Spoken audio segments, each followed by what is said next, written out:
আসসালামু আলাইকুম। আজকে রান্না করব বাটা মশলা দিয়ে গরুর মাংস। প্রথমে কড়াইতে একটু তেল দিয়ে নিচ্ছি, অল্প তেল দেবো যেহেতু গরুর মাংস রান্না করব। এরপর দিয়ে দিলাম পেঁয়াজ, রসুন আর আদা বাটা একসাথে দিয়ে কিছুক্ষণ নাড়াচাড়া করে নিই। মশলাটা ভালো করে ভাজতে হবে, যখন একটু তেল যাতে উপরে উঠে আসে। এবার একটু পানি দিয়ে দিলাম, যেহেতু মশলাটা একটু লেগে যাচ্ছিলো। এবার ভালো করে নেড়ে দিয়ে দিলাম 1 চামচ হলুদ গুঁড়ো দিয়ে ভালো করে নাড়াচাড়া করতে হবে, যাতে হলুদের যে ঘ্রাণটা আছে ওটা যেন থাকে না।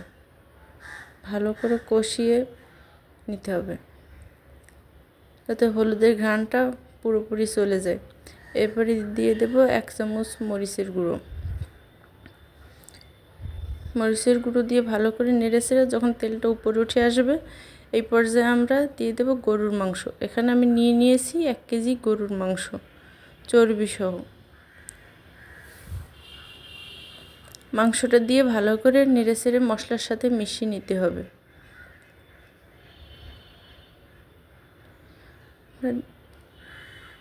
এ পর্যায়ে আমি একটু গরম মশলা গুঁড়ো দিয়ে নিয়েছি। এখানে আমি জিরা, ধনিয়া এবং দারুচিনি, এলাচ, লবঙ্গ, জয়ফল, জয়িত্রী সব একসাথে গুঁড়ো করে নিয়েছি। এই পর্যায়ে আমরা দিয়ে দিলাম একটু লবণ। এখানে আমি 1 চামচ লবণ দিয়ে দিয়েছি। দিয়ে এবার ভালো করে নাড়াচাড়া করে নেব। নাড়াচাড়া করে ভালো করে কষিয়ে নেব যাতে মশলার গন্ধটা না থাকে। এবার দেখতে পাচ্ছেন যে তেল একটু উপরে উঠে আসছে। এবার যে আমরা চুলাটা বন্ধ করে মাংসটা প্রেসার কুকারে দিয়ে দেব। প্রেসার কুকারে দিলে মাংসটা তাড়াতাড়ি সিদ্ধ হবে এবং বিদ্যুৎও সাশ্রয় হবে, সময়ও কম লাগবে।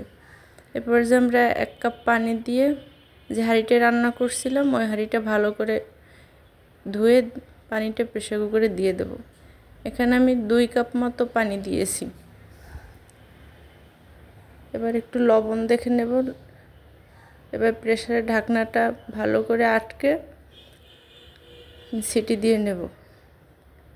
সিটি দেওয়া শেষ। এই পর্যায়ে আমি দেখে নিচ্ছি যে ভালোভাবে হয়েছে কিনা। একটু নাড়িয়ে দেখলাম তেলটা সব ভালোভাবে, দেখেন তেল উপরে উঠে আসছে।